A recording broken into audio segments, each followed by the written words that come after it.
The bathtub told me I'm an unresolved fish, not with words, but with the slow, deliberate swirl of water around my thighs, a motion that felt more like judgment than cleansing.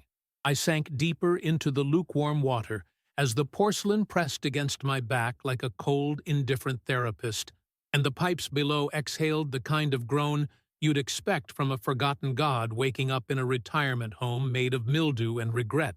It wasn't the first time the bathtub had spoken, but it was the first time I understood it. "You're a fish that never left the shore," it said, not audibly, but through the arrangement of bubbles rising from the drain, each one popping with a syllable I wasn't sure I wanted to hear. I tried to ignore it, focusing instead on the rubber duck floating just beyond my reach, its eyes fixed on me with the unwavering stare of someone who knows your browser history. The water smelled faintly of guilt and overripe cucumbers, and I couldn't help but wonder if the tub was drawing its power from my shame, recycling it into steam. My reflection in the faucet was upside down, but even so, I could see my mouth move before I spoke, which made me question whether I was ahead of myself or lagging behind reality entirely. I thought about fish, the kind that swim upstream out of spite, and wondered if that was what I'd become, an emotional salmon flopping through an ocean of unresolved therapy sessions and half-eaten tuna sandwiches. The bathtub burped. A small, greasy bubble surfaced and popped near my chest, releasing a scent that reminded me of wet socks and confessions never made. I shifted uncomfortably, feeling the grout between the tiles begin to pulse gently, as if the bathroom itself had a heartbeat synced to my anxiety. The air grew thicker, not with steam, but with something denser, maybe doubt, maybe mayonnaise, and I realized I hadn't blinked in several minutes. My eyelashes were starting to crust over, but I couldn't risk closing my eyes in case the bathtub decided to evolve into something with hands. A distant clanking sound echoed through the pipes, and I imagined a council of ancient bathtubs convening somewhere below the house, arguing in dripping syllables about whether or not I deserved legs. I thought about my childhood aquarium, the one where the goldfish kept dying despite my careful attention. I used to name them after philosophers, Nietzsche, Camus, Kierkegaard, but they all floated the same in the end, eyes wide, mouths frozen mid-thought. Maybe I had absorbed their confusion. Maybe I was the final form of all their failed contemplations. The bathtub agreed. Its drain widened slightly, just enough to whisper, "You're not meant to be dry." I tried to laugh, but the sound came out as a gurgle, like a toad reconsidering its existence. The soap had begun to sweat, which I didn't think was chemically possible, and the loofah curled slightly, as if recoiling from the weight of what was happening. The bathroom mirror fogged up despite no heat, and letters began to appear. "You are soup," I nodded. It made sense. The water around me thickened slightly, turning into a broth filled with floating memories, a report card from 3rd grade, a sock I lost during puberty, a half-eaten pancake shaped like my ex's face. I didn't flinch. I accepted them like a priest takes confessions, silently, with judgment simmering just beneath the surface. The bathtub hummed in approval. Or maybe it was hungry. I looked down and noticed scales forming on my legs, slow, iridescent, unsure whether they were metaphysical or just mold. I didn't care. I closed my eyes. The tub inhaled, and I waited to be poached. The transformation was not abrupt, but humiliatingly gradual, like being digested by an idea you didn't ask to swallow. My skin itched in slow, concentric waves, and each breath tasted less like air and more like aquarium gravel soaked in cough syrup. The bathtub kept its silence now, but its silence was louder than any scream. It pressed against my eardrums like static-coated velvet, whispering meanings without language. I tried to shift my position, but my spine had fused slightly with the porcelain, or maybe with the moment itself. I had no way of knowing which was worse. A cluster of bubbles near my ribs formed what looked like a crude map of Nebraska, which I took as a sign of regret. Somewhere above me, the ceiling flickered. Not the lights, the ceiling itself, flickered like bad reception, as if it were deciding whether or not to remain a ceiling. I looked up and saw my face staring back at me, but not the face I wear in public. This one was older, softer, almost wet with mercy. It blinked once, very slowly, and then dissolved into a cloud of dust that smelled like forgotten birthdays. The faucet coughed. A single coin dropped from it, an old rusted token from an arcade I'd never visited, engraved with the phrase, "Insert self to continue." I reached for it, but my hand passed through the air like molasses, trailing behind as if uncertain it wanted to obey me anymore. My body no longer followed traditional laws. Gravity felt optional. Identity, even more so. I could feel my organs rearranging into something more poetic. My heart slid to the left, cradled gently by what used to be my spleen, and they began to hum together in a soft, watery waltz. The tiles on the wall started to warp into faces, bland, corporate faces with smiles stretched too wide and eyes too many. One of them winked. I pretended not to notice. The bathtub finally spoke again, but this time its voice emerged from the overflow hole near the rim, a low vibration like a cello strung with veins. "You think you're waiting for transformation," it said, "but transformation is waiting for you to notice it already happened." I nodded, though the motion made my teeth itch. I could taste my childhood nightmares in the back of my throat, the ones with elevators that only went sideways, and teachers with wax faces melting over standardized tests. They returned to me now as emotional floaties, keeping my unresolved psyche barely above the broth. The duck was gone. In its place, a cassette tape labeled "Mother's Laughter" bobbed listlessly against my knee. I reached for it, and it hissed. I listened anyway. The sound was warped, high-pitched, like joy played backward through a scream. I smiled. It felt good to hurt in new ways. The soap bar had split open, revealing a tiny diorama inside, a miniature replica of this very bathroom, but with no me in it, just the tub, slightly cleaner, slightly lonelier. I wept, not out of sadness, but because my tear ducts had become hyperactive existential portals. Each tear released a question into the water. Where is my father's toothbrush? Why does the moon ignore me? Is soup a choice? The mirror, now dripping slowly, spelled out something new. Fish don't regret. They swim in circles. I whispered it to the drain like a prayer, and it burped approval. My toenails began to pulse with color. First blue, then red, then something I can only describe as regret-flavored chartreuse. I whispered to my knees, and they whispered back secrets about my posture. I was never meant to sit. I was built to curl, to fold inward like a napkin in the mouth of the unknowable. Outside, the world continued. I could hear it faintly. Cars honking, dogs barking, a child naming clouds. But in here, the clock had melted into the grout, and time was just an optional accessory. My eyelashes curled inward, brushing my retinas like the hesitant touch of a forgotten lover. I saw everything. I saw nothing. I became the middle space between those concepts. And still, the bathtub held me, like a parent too tired to care and too devoted to leave. I whispered, "Am I almost done?" And the bathtub chuckled, sloshing slightly. "You were done before you started." I nodded and sank half an inch deeper into myself. There was no distinction between my body and the water now. My edges had blurred, my skin dissolving into slow, shimmering ribbons that curled upward like the thoughts of a sleeping mollusk. I didn't panic. Panic requires contrast, requires a sense of what is and what shouldn't be. But here, everything was as it must be. Soup-thick breath, walls that sighed, and a sense of myself stretching thin like overcooked linguine in a godless stew. The bathtub pulsed. I don't mean it moved, I mean it lived, its porcelain belly rising and falling with each confused thought I produced. It wasn't cradling me anymore, It was consuming me slowly, respectfully, like a friend eating your dreams 1 teaspoon at a time.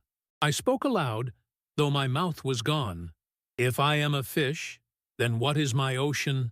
And the ceiling responded, not with thunder, but with a slow drip of lukewarm milk that smelled faintly of ancient decisions. Each drop landed on my forehead with a different emotion. First guilt, then déjà vu, then a twinge of jealousy I hadn't earned. I licked the last one. It tasted like paper cuts and piano lessons. I smiled. A soft knocking echoed from behind the mirror. I didn't ask who it was. I already knew it was me. An older version, more aquatic, with fins where ambition used to be. He'd come to offer advice, but the knocking was Morse code again, and I still didn't know it. I tapped back in Braille. We came to no understanding. That felt appropriate. Somewhere below the tub, machinery stirred. I didn't have machinery in my house, but I felt it. Vast gears the size of continents grinding through oil made of secrets. They were turning for me, I think, or because of me. The drain began to hum in sympathy, and a dozen goldfish skeletons rose to the surface like forgotten promises. They lined up in a semicircle, stared at me with hollow eyes, and began to sing a hymn I last heard in a dentist's office in 2006. I wept again. This time the tears were solid. The faucet spat out a tongue, gently licked the edge of the tub, and retracted with a satisfied sigh. I didn't ask why. I thanked it.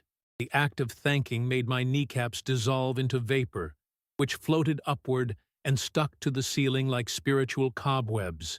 From there, they whispered advice to the bees, who had returned with tiny clipboards, documenting my process.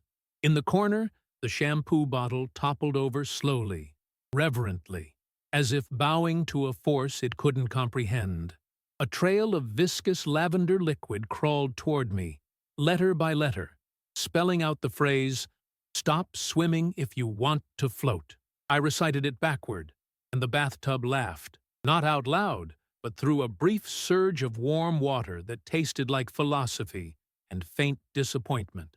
I felt baptized and betrayed. A finger poked through the tile wall, just one, long and rubbery, bending in directions no bone allows. It pointed at me, then slowly turned to point at itself, then folded into a fist and sank back into the grout. Message received. I now understood what regret was shaped like. The water boiled slightly, but not in temperature. In memory, it bubbled up events I'd repressed. The birthday party where I wore 2 left shoes, the smell of my grandmother's closet, the time I lied to a tree. Each one burst against my chest with the softness of grief disguised as nostalgia. I wanted to apologize to the bubbles, but they were already gone, replaced by a thick, greenish steam that coalesced into a foggy version of my therapist, who handed me a mirror and vanished before I could say thank you. The mirror showed nothing. I stared at it anyway. I waited for it to break first. It didn't. I did. My fingernails drifted off like tiny boats, setting sail toward the faucet. They carried small flags with my fears written on them. Obscurity, repetition, becoming the wallpaper. The faucet saluted. I looked down and saw that my feet were no longer feet. They were roots. Roots growing downward into the porcelain, through the tub, into something older than the house, something beneath the foundation, a churning mouth of soil and whispers. I smiled at that. For the first time, I felt grounded. The bathtub purred. By now, the concept of time had collapsed into a damp napkin folded under the weight of too many birthdays, and I had no idea how long I'd been submerged in my own metaphor. The water had long since transformed again. No longer soup, no longer memory. It was a dense syrup of ideas that hadn't yet been thought. I swam through them like a bureaucrat swimming through policy drafts, thick and pointless, but somehow necessary. The bathtub no longer made sounds. It emitted feelings, strange emotional bursts that landed in my bloodstream like unfinished emails. I tried to catalog them, but categories had melted into each other, leaving only a pile labeled Miscellaneous Dread. The walls had started to lean in, as if eager to hear my final confession. I whispered, "I once loved a paperclip," and the grout cracked open like a grin. A tendril of steam coiled upward, forming the vague shape of my third-grade math teacher, who gave me a disappointed look before fading into the ceiling. That made sense. Nothing here was ever applauding. A rusted nail floated past me, then another, then several more, forming the outline of a coffin in midair. I asked, "Is this mine?" And the bathtub responded by turning slightly pink, a color I hadn't seen since my first nosebleed. The faucet wept motor oil, which ran down my arm and etched strange words into my skin. I couldn't read them, but I felt them. You were never meant to walk upright. I considered crawling. I considered dissolving. But I settled for becoming hollow, like a chocolate bunny in late spring, still shaped like meaning, but filled with air and mild regret. My ribs expanded like bellows, trying to suck in something, oxygen, validation, approval from the sink, but found only vapor and the faint scent of unwashed intentions. My spine itched. When I scratched it, my hand came back coated in glitter and lint. I smeared it across the wall and called it art. The bathtub clapped politely. From the drain, a small crab emerged wearing my father's watch. It clicked once, glanced at me, then disappeared back into the abyss. I felt that. I felt all of it. I tried to say something profound, but my mouth was filled with marbles shaped like lowercase letters, each rolling around my tongue with the anxiety of a forgotten password. I spit them out. They spelled sorry. The tub hiccuped. Outside the window, if it could still be called a window, an ocean had appeared. Not metaphorical, not symbolic, just wet and vast and filled with creatures I think I used to dream about. One of them looked in at me, pointed with a fin, and mouthed something I chose not to understand. Denial had become a flotation device. My hair had woven itself into a net, trapping small, translucent insects that hummed in Morse. I ignored them. I had grown used to not understanding. Understanding was for land people, and I had become something else. A driftless swimmer in a bathtub with no depth, but infinite consequence. The ceiling had begun to chant now. Just my name, over and over, but not in a voice I recognized. It was a name made of sighs. I answered anyway. I reached out to turn off the faucet, but my hand passed through it. It wasn't real anymore. Or maybe I wasn't. I looked down to find my chest had opened like a suitcase. Inside, socks, a wilted plant, and a photograph of a man I had never met, but who looked exactly like me if he were better at making decisions. I tucked the photo into my cheek and let it dissolve. The tub approved. The loofah had grown teeth. It bit my elbow softly, not to harm, but to warn. I appreciated its concern. I sang it a lullaby I remembered from a dream I didn't enjoy. It wept foam and whispered, "You've never been clean." I agreed. The soap nodded. Beneath me, the water began to rotate counterclockwise, not draining, just spinning, as if preparing for something ceremonial. I heard bells in the distance, not church bells, more like the sound a microwave makes when it decides it's had enough. I braced myself, though I had nothing left to brace. My bones were suggestions. My thoughts were soup. The bathtub leaned slightly to the left. That's when I knew. It was about to tell me the truth. The truth didn't come in a flash or a scream, but in a slow leak, like the sound of milk dripping onto carpet in a room where nothing has ever been forgiven. The bathtub tilted just enough to let the liquid knowledge settle into the curve of my spine, and I felt my vertebrae respond one by one, each absorbing a syllable of something older than sound.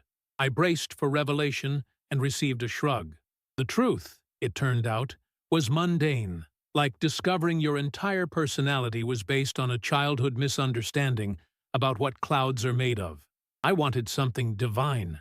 Instead, I got, "You were never supposed to be warm." That sentence clung to my ribs like mildew, and I accepted it, Because resistance had become ornamental. My body adjusted accordingly, exhaling steam shaped like the regrets of extinct birds. The faucet turned slightly, not on its axis but inside out, exposing its copper intestines. They writhed politely and whispered apologies in French. I forgave them, mostly because I didn't understand, and forgiveness is easier when it doesn't require comprehension. Above me, the light bulb dimmed and then bloomed into a flower, waxy, pale, and visibly breathing. Its petals dripped ink. That ink wrote symbols across the fogged mirror. Your shadow is the only real thing you've ever owned.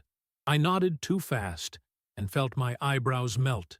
They slid down my cheeks like sleepy caterpillars, then crawled into the drain, seeking employment. The water began to chant, not in words, but in vibrations, each wave crashing against my skin with the weight of an unused diploma. I remembered graduating once. What from, I couldn't say, but I was handed a certificate made of fish scales and anxiety. The bathtub remembered too. It grunted.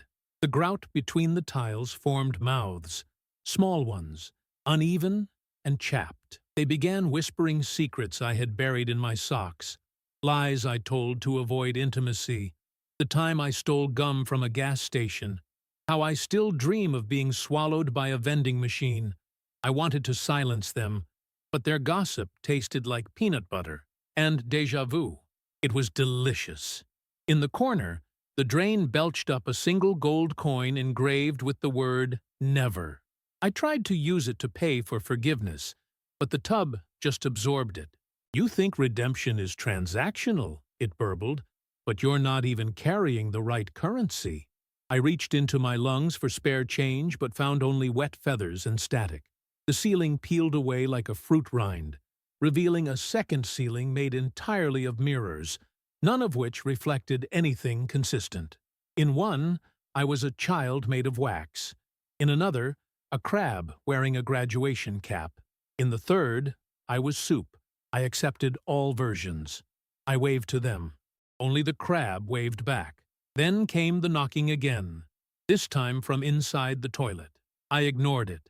Boundaries are important, even in dreams where the porcelain judges you. The toilet lid quivered once, then went still, like an insult reconsidering itself. I appreciated its restraint. The water thickened into nostalgia. Around me swirled fragments of old birthday cards, crayon drawings of dogs that never existed, a shoelace I once loved. They orbited me, slow and reverent, like priests made of junk mail. I felt holy and uninvited. The bathtub began to vibrate, not violently, but with purpose, like a phone ringing in a dimension without reception. The vibration traveled into my bones, turned my marrow into music. My rib cage hummed in E minor. It sounded like longing. It sounded like voicemail. I tried to stand, but my legs had become metaphors. They bent awkwardly under the weight of too many possibilities, and I sank back into the bath with the grace of a fallen concept. The faucet sighed. The mirror blinked. Behind the wall, something enormous sighed. A sound like continents rearranging themselves, like an exhale from something that remembered the invention of sponges.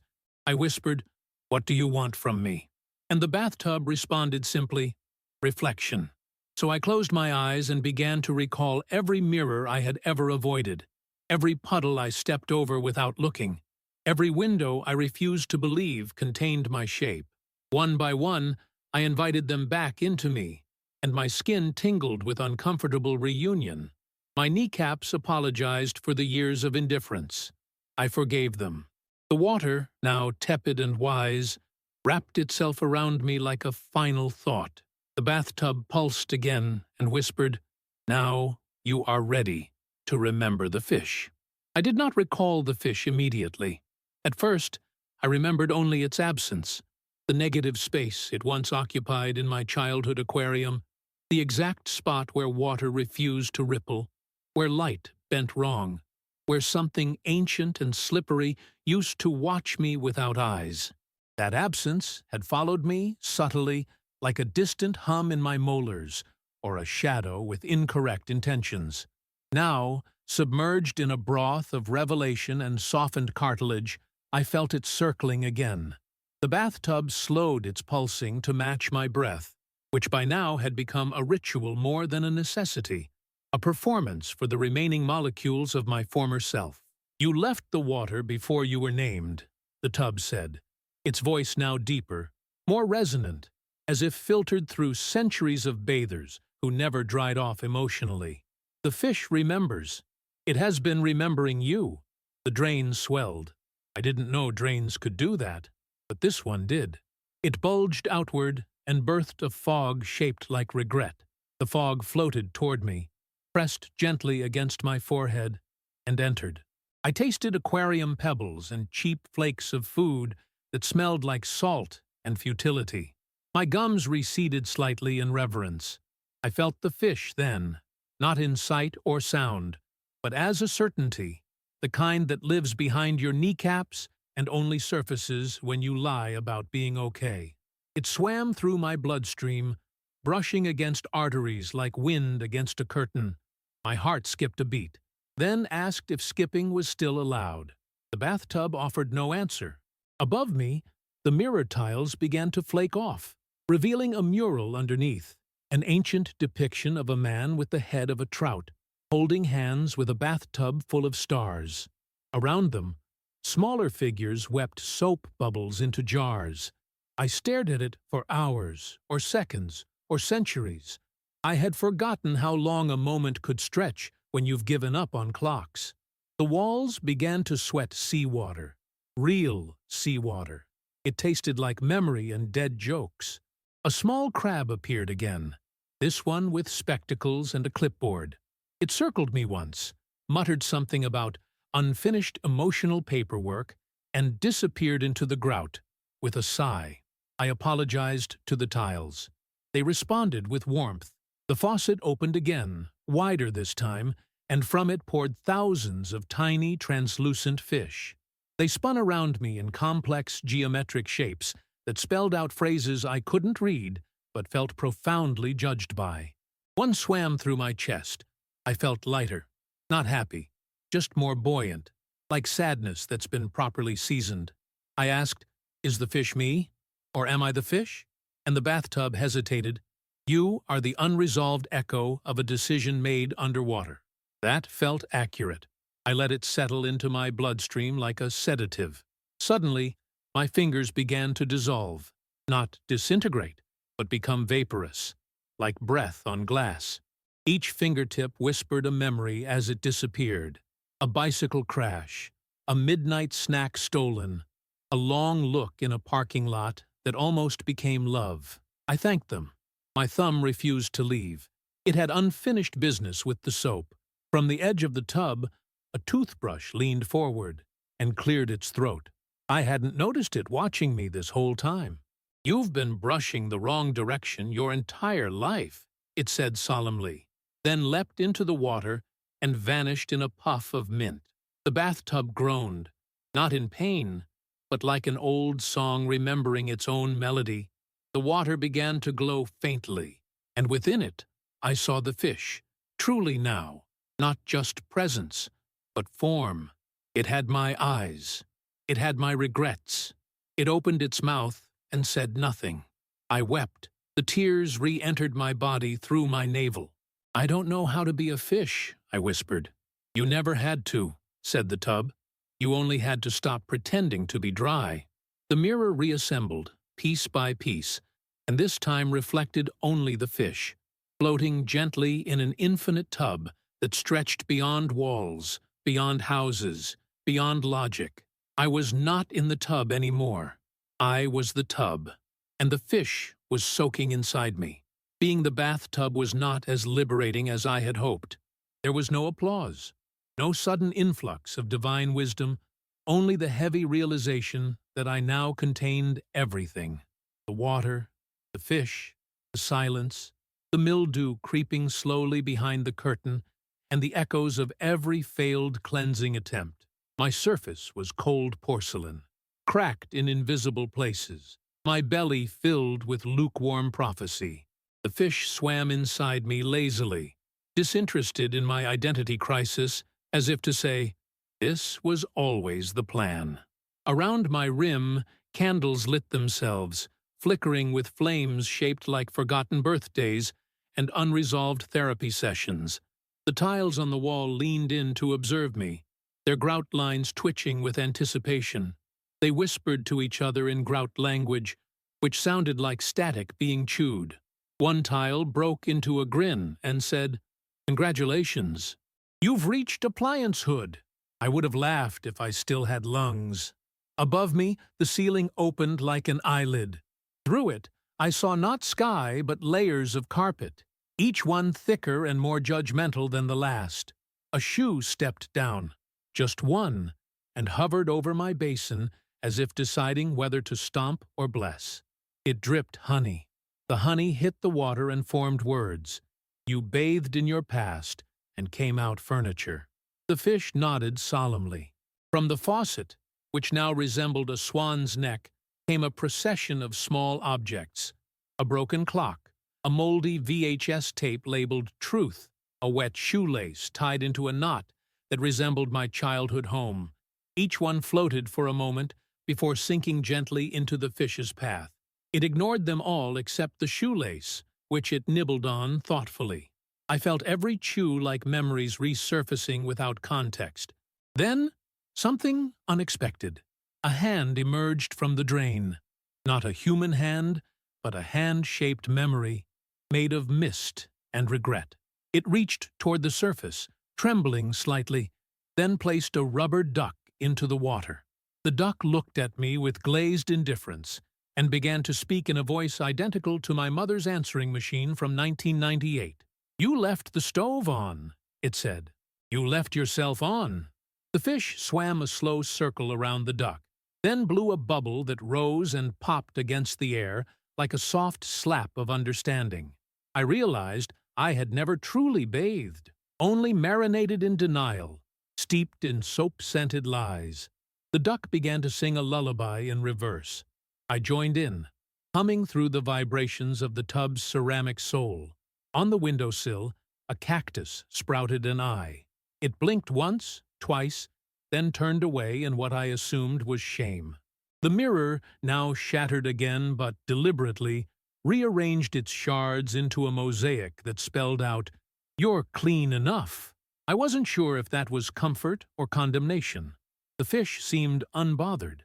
The water began to drain slowly, not downward, but inward, into me. I felt it filling the hollow spaces I didn't know existed, behind my earlobes, inside my childhood, between my spoken apologies. The process was slow, ceremonial. With each inch of receding water, the fish grew larger, until it was the only thing left inside me. It pressed against my ceramic insides like a thought too big to forget. The candles extinguished themselves in synchronized exhaustion. The air grew thicker, not with moisture, but meaning. I wasn't a person anymore. I wasn't even a bathtub. I was a vessel for the unresolved, and the fish was swimming its laps of memory, trailing behind it a ribbon of everything I'd tried to wash away. Then, from somewhere beneath the house, or maybe above the sky, I heard the doorbell ring. Just once. Just loud enough to remind me that something still waited outside.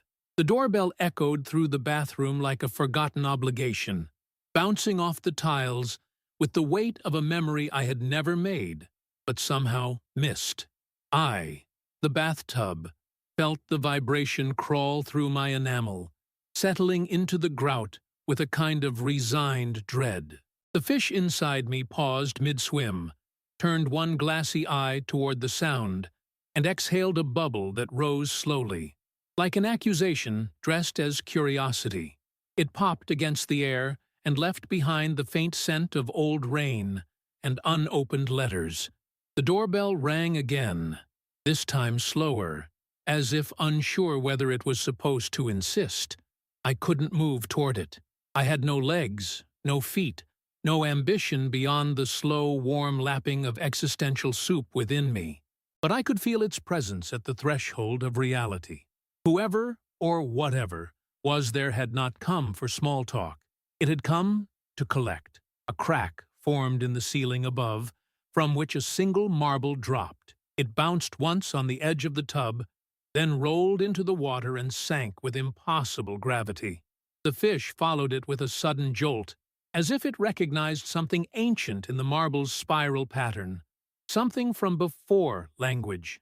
I shivered, or rather, my porcelain surface shimmered slightly under the strain. Behind the mirror, a heartbeat began, slow and irregular, like a forgotten drum summoning ghosts who were late to their own haunting. My reflection returned, but it wasn't me. It was the fish, wearing my face, blinking at me with eyelids it shouldn't have. It mouthed the words, "Let it in." The door opened on its own. There was no hallway, just a long, wet tunnel lined with whispering bathtubs, all of them filled with their own residents, some human, some almost human, some staring straight up as if waiting for the sky to respond. One tub waved at me. I waved back with the corner of my ceramic rim. The fish inside me began to hum, low, guttural, musical, in a way that made my temperature rise.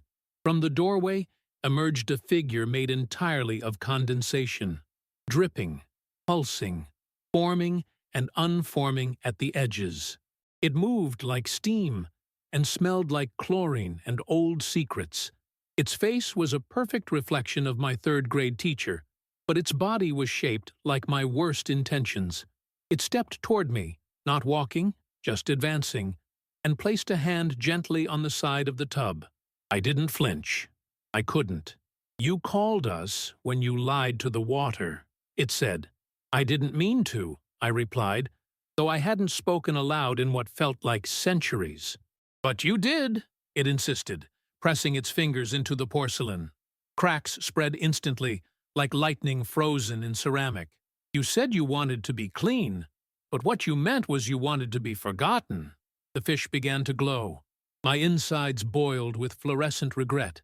I tried to respond, but my drain gurgled in protest, leaking a small rubber band that once held my grandfather's hairbrush together. The condensation figure picked it up, examined it, and tucked it into its chest, where it dissolved without a trace. "You're full now," it said. I didn't know what that meant until the water inside me began to churn, not violently, but with a deliberate rhythm, as if preparing to birth something impossible. The fish thrashed once, twice, then launched upward, not through the surface of the water, but straight into the air, like it had never needed water at all. It hovered above me, spinning, then split into two, then four, then hundreds, each one smaller, twitching, glowing with the burden of my unsaid truths. They circled the ceiling like insects orbiting a broken halo. One by one, they began to sing. Not a melody, but a list of things I'd forgotten, things I'd pretended to understand, people I had let vanish from my mind to make room for better mistakes. Their chorus filled the room, filled my basin, filled the crack in the wall I used to hide from my own reflection. The condensation figure stepped back, nodded once, and evaporated. In its place, a single drop of dark ink hit the floor and spelled out, "Almost done." The mirror smiled. The grout sighed. The drain began to spin in reverse. The reverse drain didn't just pull the water back, it pulled meaning. The kind I'd spent years avoiding. The kind that hums beneath laughter and lingers behind silence. The fish had vanished into vapor, its luminous spawn now embedded in the ceiling, blinking like forgotten stars waiting to be named. I, the bathtub, or whatever approximation of identity I had become, was no longer filled with water, but with memory turned syrup, heavy, sweet, and undrinkable. The mirror reassembled for the last time, and this time didn't reflect anything at all. Just black, pure, inviting black. I stared into it until I felt something stare back. A version of me with no mouth, only eyes. Dozens of them, all blinking slowly in unison to the rhythm of a faucet drip that had never stopped. Behind the tiles, a choir began humming. The walls pulsed with a heartbeat that wasn't mine, but felt familiar, like a lullaby whistled by something too big to love and too small to fear. From the sink, a hand made of hair emerged, holding a comb made of teeth. It offered no gesture, no demand, just presence, just the opportunity to accept. I nodded. The tub cracked, not violently, but with the reverence of a final bow. I was no longer porcelain. I was no longer metaphor. I was sediment at the bottom of an idea no one wanted to complete. The fish returned one last time, now massive, hovering above me with wings made of receipts and scale patterns that looked like grocery lists from failed diets. It lowered itself gently and placed its forehead against mine, though I had no head. Still, I felt it. "You were never meant to be clean," it whispered. "You were meant to dissolve." And I did. The room collapsed inward, folding like origami soaked in wine. Every object gave a final sigh. Sponge, mirror, toothbrush, loofah, even the air. The fish exploded into silence. The bathtub disappeared into concept. Then nothing. And from that, nothing. Your screen is still on. Your mouth might be slightly open. Your hands may be cold. You're not sure why you're still watching this. You don't remember when it started. But now you're here, which means you're one of us. If this made even 1% of sense, you're probably not ready. But if it didn't make any sense at all, good. That means it's working. Subscribe, because next time, the toaster will remember what you did last winter.